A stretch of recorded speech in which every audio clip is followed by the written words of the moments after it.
Hello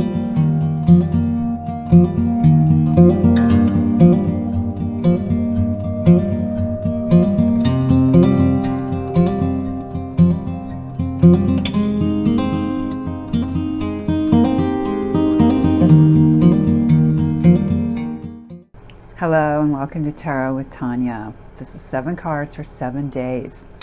We are looking at the week of Monday, March the 3rd through Sunday, March the 9th in 2025. And as always, take what resonates for you, leave the rest behind. It's a reading for the general collective, and I'm very much encouraging you to use your own intuition, and including, how you might respond to the cards, to the visuals. This week I am using the Wildwood deck again, and we'll finish with the Tree Keeper's Oracle. And as usual, we'll begin with some astrology for the week, some basic stuff. And welcome if you are new here. Welcome back if you've been here before. Thank you so much. All right, so for our astrology, we begin the week with the moon in Taurus, earthy, sensual, likes the physicality of life. It's an earth sign. Then we move into Gemini, which is an air sign, and thinking, and Mercury rules Gemini, and we have a few Mercury aspects this week. That'll be sort of a double dose on those days. And then after that, it will be moving into Cancer, home, nurturing, feeling protective of home and those we nurture, nurturing ourselves, sensitive. That's a water sign, so it's going to be more of the psychic kind of nature, more intuitive. When you're thinking, like in the Gemini, the air sign, that's obviously more mental kind of energy. So we've got the earth, we've got the air, we've got the water this week. And then also I wanted to mention that we are still in a waxing moon. We have that new moon in Pisces recently. And so that energy is growing right now. So just keep that in mind.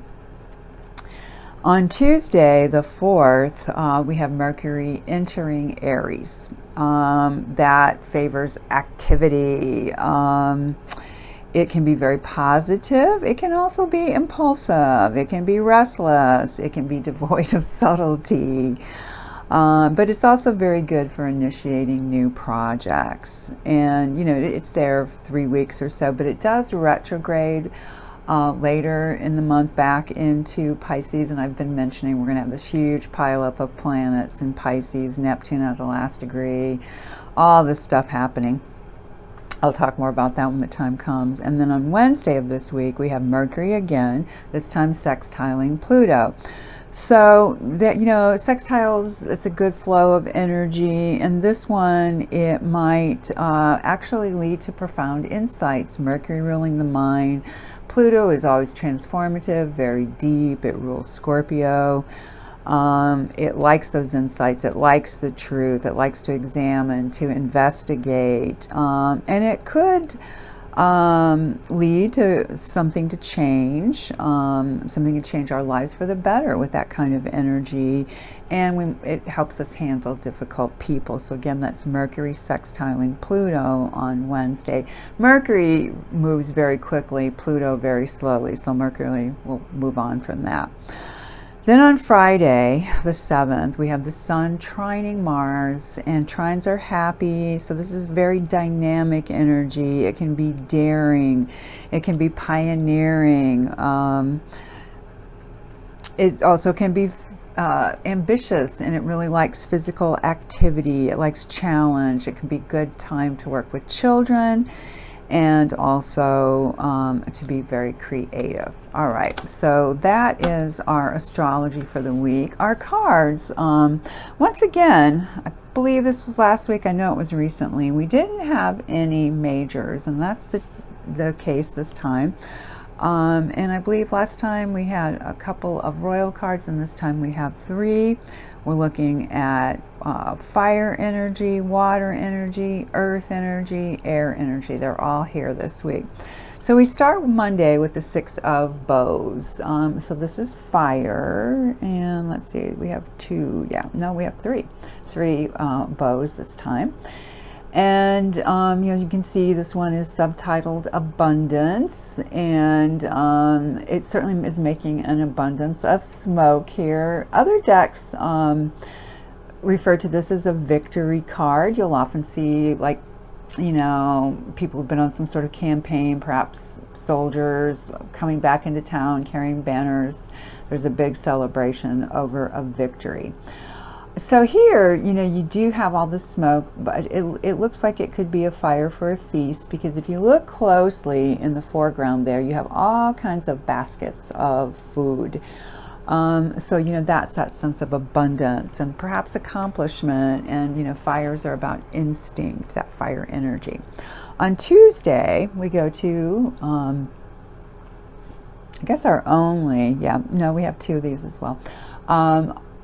A vessel card, a water, as you can probably tell from the picture here, right?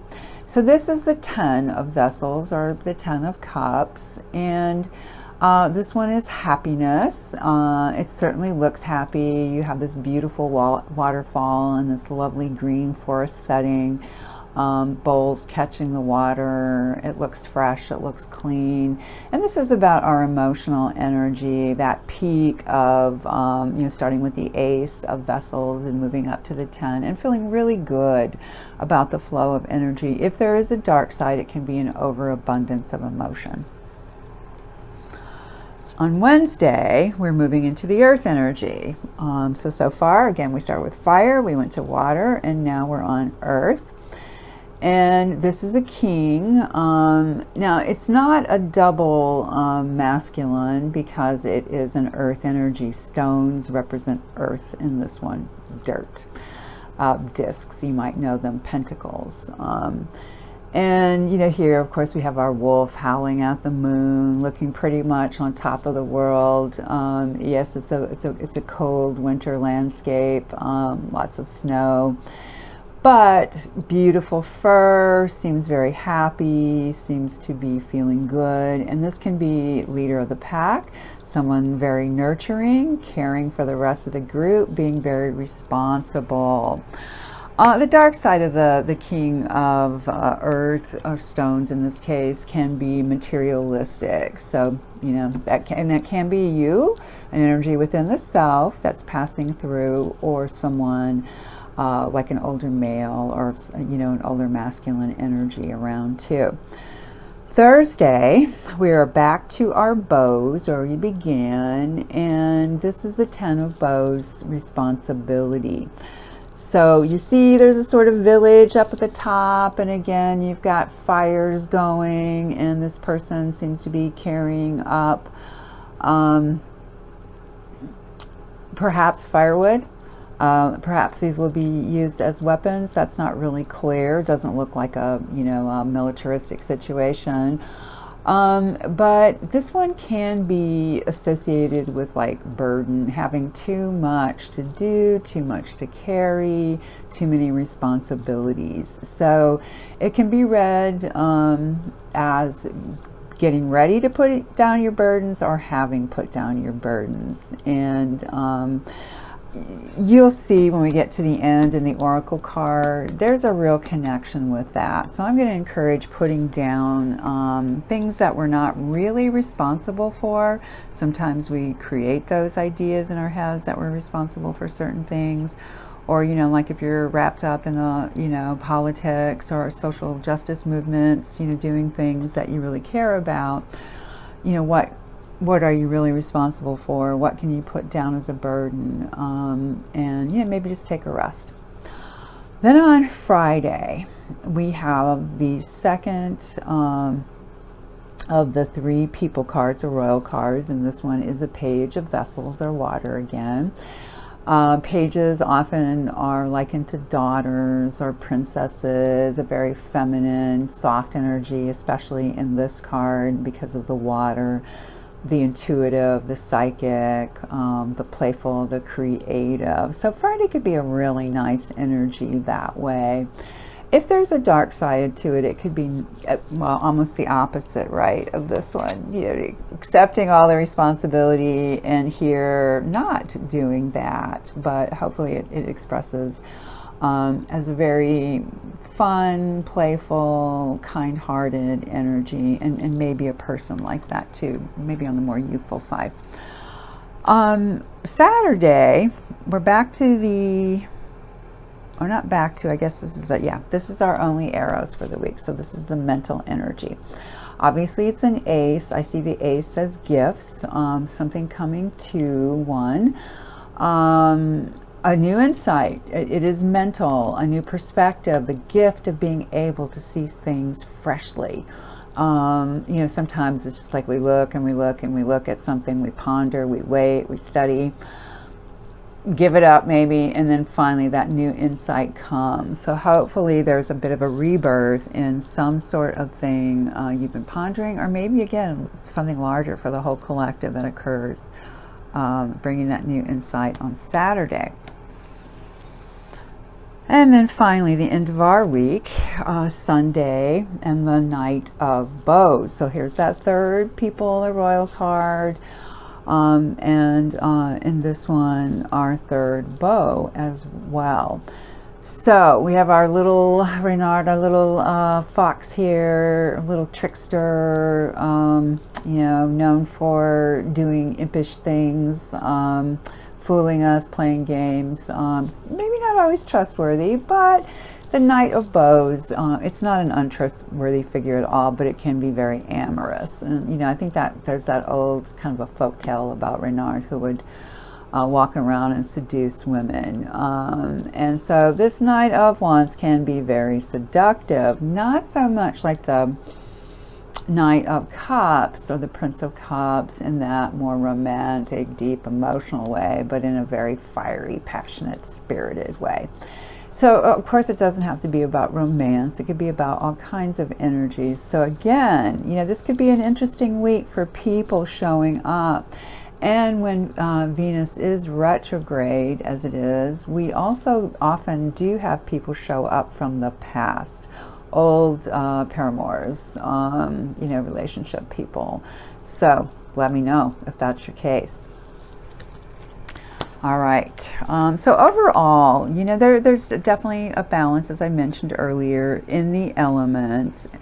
Interesting people around, and basically no real huge challenges except for not overburdening the self and knowing when it's time to put some things down and just take a rest.